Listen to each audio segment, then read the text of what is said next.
Les 31 bébés prématurés qui étaient encore dans l'hôpital Al-Shifa à Gaza ont été évacués.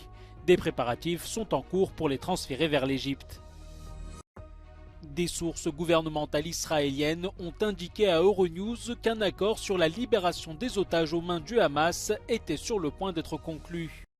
Alors que la guerre entre le Hamas et Israël fait rage, le guide suprême iranien s'est vu présenter un nouveau missile balistique hypersonique avec une portée de 1400 km. Les 31 bébés prématurés qui étaient encore dans l'hôpital Al-Shifa à Gaza ont été évacués. L'information a été confirmée par l'OMS qui a participé à l'organisation de cette évacuation. Selon l'agence onusienne, des préparatifs sont en cours pour les transférer vers l'Égypte via le terminal de Rafah. Samedi, des centaines de personnes, dont des patients, avaient dû quitter le plus grand hôpital de Gaza. L'OMS a annoncé travailler à un plan d'évacuation pour les personnes restées dans l'établissement, qu'elle a décrit comme une zone de mort. Selon l'armée israélienne, ce complexe abrite un repère du Hamas, mais le mouvement palestinien dément. Pendant ce temps, l'armée israélienne étend ses opérations dans de nouveaux quartiers de la bande de Gaza. Des images non datées montrent des soldats israéliens se déplacer et tirer dans un milieu urbain très dense. Selon le Hamas, à Gaza, la guerre a déjà fait plus de 12 000 morts, dont plus de 5 000 enfants. Un accord pour la libération des otages aux mains du Hamas est proche. Des sources gouvernementales israéliennes ont indiqué à Euronews qu'un accord sur la libération des otages à Gaza était sur le point d'être conclu. Selon ces mêmes sources, 40 enfants et une vingtaine de femmes et personnes âgées pourraient être libérés en échange d'un cessez-le-feu de 3 à 5 jours et la libération de certains prisonniers palestiniens détenus en Israël. Pendant ce temps, les familles des otages continuent de faire pression sur le gouvernement israélien. Yocheved, la mère de Sharon Lifshitz, âgée de 85 ans, avait été libérée quelques semaines après avoir été enlevée. Son père, Oded, 83 ans, est toujours retenu en otage. So many of our community are dead, so many are hostage, so many are deeply traumatized. Our home is burned, our community is dispersed across the country. My mom's house is in Gaza with the other people there. And how was she treated? I think that how she's treated is like one little bit of a story in which there were horrific crimes. We have 1,400 dead. We have people that have been mutilated and burnt alive. Yocheved avait affirmé qu'elle n'avait aucune rancune à l'égard des Palestiniens. The whole of Gaza is taken hostage by Hamas. These people are criminals. They are a terrorist organization that is worse than ISIS, worse than Boko Haram. Yeah, the crimes they've committed are impossible to even say on evening news. Yeah? So these people, my mom has no affinity with. She knows many people in Gaza. She met them over the years. She has seen that, like us, there's human beings there. Des sources ont également indiqué que Washington faisait pression sur Tel Aviv pour atténuer la catastrophe humanitaire à Gaza et permettre l'acheminement de carburant pour les hôpitaux. Entre-temps, l'armée israélienne a intensifié son offensive dans la bande de Gaza, anticipant un éventuel cessez-le-feu. Derrière une grande banderole blanche et sans aucun slogan, plusieurs milliers de manifestants, dont des personnalités du monde de la culture, ont marché en silence à Paris pour la paix au Proche-Orient. Samedi, des mobilisations pro-palestiniennes pour demander un cessez-le-feu à Gaza avaient également rassemblé plusieurs milliers de manifestants à travers la France. À Helsinki, une manifestation de soutien aux Palestiniens a été organisée dimanche. Les manifestants ont demandé la fin de la guerre et un arrêt du commerce d'armes entre la Finlande et Israël. Helsinki a récemment commandé un système de défense antimissile israélien pour un montant de 317 millions d'euros. En Pologne, des dizaines de personnes ont pris part à une manifestation en solidarité avec Israël. Les manifestants, dont la majorité est issue de la communauté juive, ont appelé à la libération des otages à Gaza et ont condamné l'antisémitisme. Alors que la guerre entre le Hamas et Israël fait rage, le guide suprême iranien a examiné la flotte de missiles et de drones dont l'un est dénommé Gaza. L'ayatollah Ali Khamenei s'est vu présenter le Fatah 2, une nouvelle version d'un missile hypersonique avec une portée de 1400 km. Le développement de l'arsenal militaire de l'Iran provoque les inquiétudes de nombreux pays, en particulier les États-Unis et Israël. Tel Aviv craint que son territoire puisse être atteint par les armes iraniennes.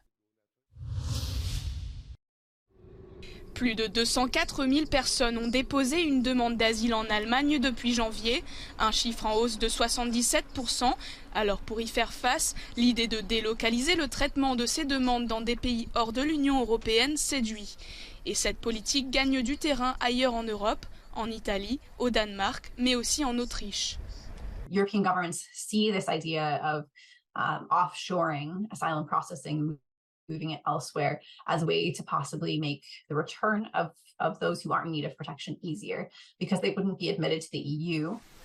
L'Italie a trouvé un accord avec l'Albanie le 6 novembre dernier pour y transférer ses demandeurs d'asile en attendant que leurs demandes soient traitées par les autorités italiennes.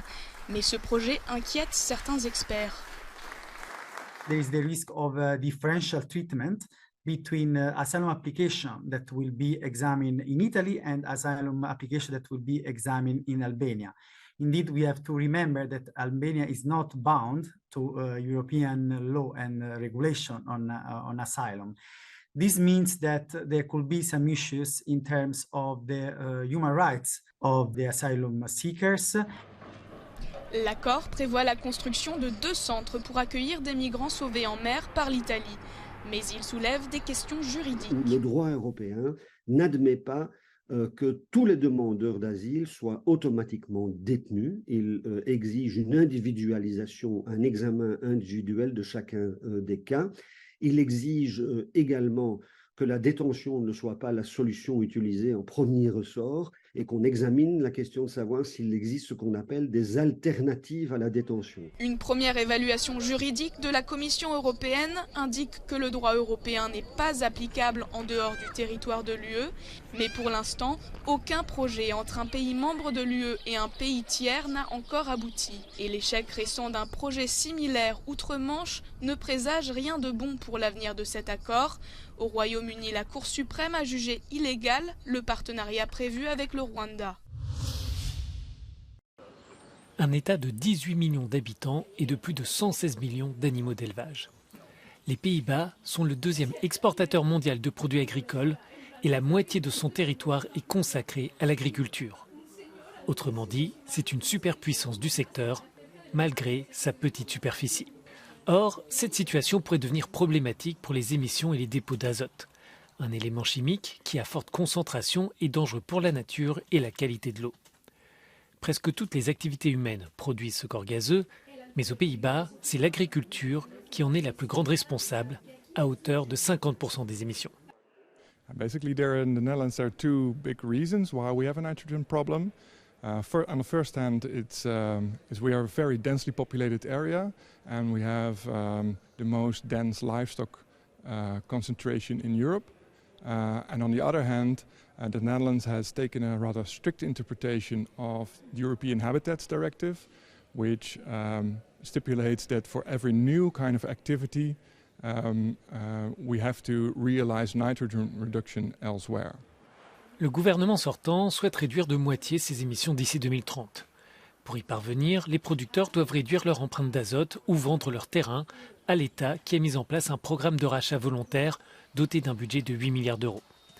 Mais le projet est contesté par le monde agricole. Jan-Ari Kourovar dirige une exploitation de 115 vaches sur 90 hectares. Sa ferme produit 100 millions de litres de lait par an, une production presque 100% biologique. Pour lui, les autorités devraient se concentrer davantage sur l'innovation plutôt que sur la réduction de la taille des exploitations. But a lot of farmers are worried because it's not clear for them what they need to do on their farm to meet the demands of the government. I think there are also possibilities to reduce emissions for dairy farmers as well, if you can help them with the funding to reduce that with technological innovations. We do not have that type of measurements yet. And the other thing would be that the government helps to make your farm more extensive. So to help, for instance, with the availability of land.